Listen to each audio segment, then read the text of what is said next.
So hello traders, welcome to CPR trading YouTube channel. चलिए आज देखते हैं कि आज बैंक निफ्टी कैसे परफॉर्म किया और कल हम लोग वेडनेसडे के दिन हम लोग कैसे इस पर ट्रेड कर सकते हैं। उससे पहले मैं बता दूं कि जैसे आपने आज देखा ना कि मार्केट बहुत देर टाइम पास आज किया, मार्केट आज साइड में रहा, बहुत लोगों का एसएल मार्केट इस पॉइंट पे खाया। यहाँ पे जब इंटर के पोजीशन पे आया तब तक मार्केट में बहुत सारे एसएल मार्केट से निकल चुके थे। ठीक है, रीजन क्या था कि यहाँ पे जितने लोग एसएल डाले थे सबका एसएल हिट हुआ और उसके बाद मार्केट वन साइड मोमेंटम आपको दिया होगा। लेकिन इस बीच में ट्रेडर का बहुत सारा लॉस होने के बाद बहुत कम ही ट्रेडर यहाँ पे ट्रेड कर पाए होंगे। यहाँ पे अगर आप ट्रेड करते तो इसके हिसाब से आप अगर देखोगे तो 1:4 का रिस्क टू रिवार्ड ट्रेड आपको यहाँ पे मिलता। ठीक है, सेम चार्ट में अपने टेलीग्राम पे भी सेंड किया था, मैं वो भी दिखा देता हूँ। और थैंक यू, 1000 सब्सक्राइबर यहाँ पे भी हमने कंप्लीट किया आज के दिन टेलीग्राम पे, और यूट्यूब पे हमने 6000 प्लस क्रॉस कर चुका है। यहाँ पे देखो मैंने सेंड किया था चार्ट, ये अगर आप देखोगे फिर निफ्टी का चार्ट तो यहाँ मार्केट कंसोलिडेट कर रहा था इस जोन के अंदर, यहाँ मार्केट टाइम पास कर रहा था। ठीक है, इधर निकलता फिर भी ट्रेड हमें मिलता, इधर निकलता फिर भी हमें ट्रेड मिलता। रीजन क्या है कि यहाँ भी मार्केट बहुत बार रिटेस्ट किया है, तो जो भी लेवल ज्यादा रिटेस्ट होता है उससे ब्रेक होने का चांस थोड़ा बढ़ जाता है। ठीक है, यहाँ देखो बैंक निफ्टी का चार्ट हमने शेयर किया था, बैंक निफ्टी का चार्ट मार्केट यहाँ टाइम पास कर रहा था, यहाँ पे जिधर निकलता मार्केट उधर हमें प्रॉफिट दे सकता था। उसके बाद अगर आप चार्ट देखोगे तो ये है फिर निफ्टी का चार्ट। यहाँ ब्रेकडाउन होने के बाद मार्केट पैटर्न क्या बना रहा है, पहले हाई यहाँ बनाया, नीचे आया, ऊपर गया, फिर से हाई यहाँ बनाया, नीचे आया, फिर से ऊपर गया, तो हाई को लास्ट हाई को ब्रेक नहीं किया। ठीक है, प्रीवियस हाई को जब भी ब्रेक नहीं करेगा मार्केट एन पैटर्न में ही मूव करता रहेगा। ठीक है, एन पैटर्न में मूव करने के बाद मार्केट यहाँ से आपको एक अच्छा सा यहाँ तक टारगेट मार्केट ने दिया है। ठीक है, सेम अगर मैं बैंक निफ्टी का देखूं तो बैंक निफ्टी भी आप देखो उस वक्त कितना अच्छा प्रॉफिट हमें दे चुका था। ये तो 1:4 आपने यहाँ पे देख लिया। ठीक है, ये पूरा ट्रेड 1:4 का दिया, साथ में ये मैं उसी वक्त मार्क मार्क करके भेज दिया था, और यहाँ भी हमें 1:2 का ट्रेड यहाँ भी हमें बैंक निफ्टी दे चुका है अप साइड पे। अब चलिए मैं दिखाता हूँ कि आपको कहाँ पे ट्रेड करना है कल के दिन और कैसे ट्रेड करना है। हमने आज ग्रुप में जो ट्रेड लिया था हमारा 2-3 एसएल हिट हो गया था। ठीक है, हमारा एसएल जब भी होगा 20 पॉइंट का होगा, 2 से 3 एसएल हमारा हिट होगा, मैं ग्रुप में ट्रेड नहीं दूंगा। प्रीमियम ग्रुप में मैं ट्रेड नहीं देता हूँ, मतलब एक दिन का मैक्सिमम एसएल मैं 60 पॉइंट लूंगा, उससे ज्यादा मैं एसएल नहीं लूंगा। ये मेरा मानना है, बाकी आप लोग अपने हिसाब से अपना एसएल डाल सकते हो, उसमें कोई प्रॉब्लम नहीं है। ठीक है, अब ये हुआ आज के बाद। अब कल के बारे में देखते हैं, कल निफ्टी बैंक निफ्टी कैसे काम कर सकता है। इसके लिए सबसे पहले मैं हायर टाइम फ्रेम पे चलना चाहूंगा। यहाँ पे मैं जब हायर टाइम फ्रेम पे आता हूँ तब मुझे समझ में क्या आ रहा है यहाँ पे कि मार्केट 3 दिन से मंथली सीपीआर के अंदर फंसा हुआ है। यहाँ मार्केट 3 दिन से मंथली सीपीआर के अंदर फंसा हुआ है, तो जब तक मंथली सीपीआर निकलता नहीं है तब तक यहाँ डिसीजन थोड़ा प्रॉब्लम होगा, मार्केट यहीं पे नाटक करता रहेगा। अब देखिए, अब आपको क्या समझना है कि 20 SMA का फेस नीचे की तरफ है और मार्केट नीचे से ऊपर जा रहा है, तो यहाँ से आपको रिजेक्शन का चांस बनता है।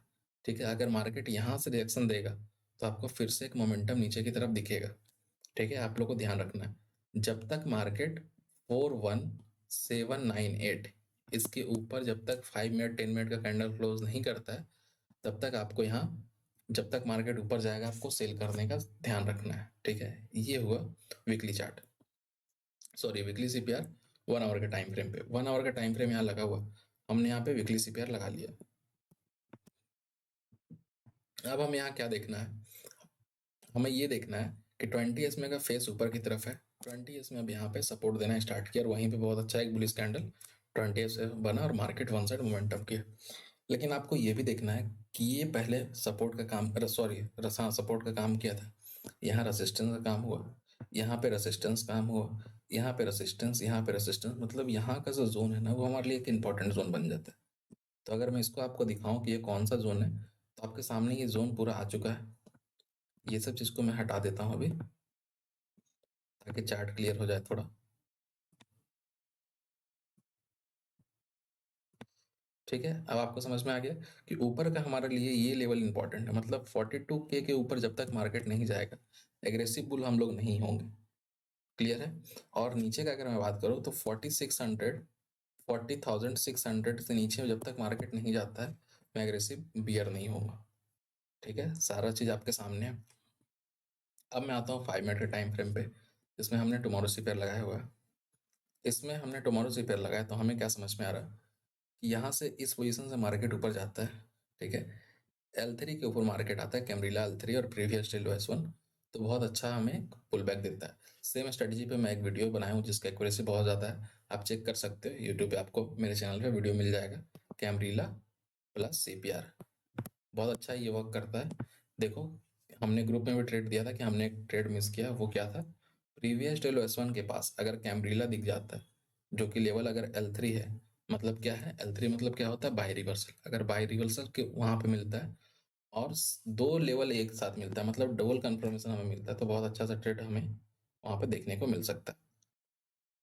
ये हुआ।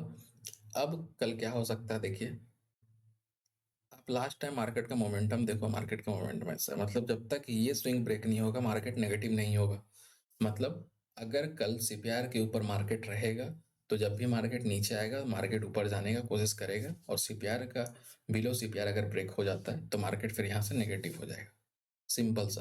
अब तीन केस मार्केट का होगा। First, gap up. तो अगर मार्केट कल के दिन गैप अप ओपन होता है, ठीक है, गैप अप ओपन होने के बाद प्रीवियस डे हाई R1 अगर ब्रेक होता है, तब आपको मोमेंटम मार्केट में थोड़ा सा दिखेगा। टारगेट आपका क्या होना चाहिए, लास्ट टारगेट आपका होना चाहिए 42K। 42K अगर ब्रेक होता है उसके बाद फिर अपन एक अच्छा सा बड़ा ट्रेड के लिए प्लान कर सकते हैं। सेकेंड केस में अब आते हैं। सेकेंड केस में आएगा कि मार्केट अगर फ्लैट ओपन होता है तो क्या होगा। अगर मार्केट फ्लैट ओपन होता है और जहां भी मार्केट मूव कर रहा है सीपीआर के पास ही फ्लैट ओपन होता है, 20 SMA का इससे सपोर्ट मिल जाता है, तो यहाँ से फिर से मार्केट ऊपर जाने की कोशिश करेगा। लेकिन आपको ध्यान ये देना है कि यहाँ पे बस एम पैटर्न नहीं बनना चाहिए।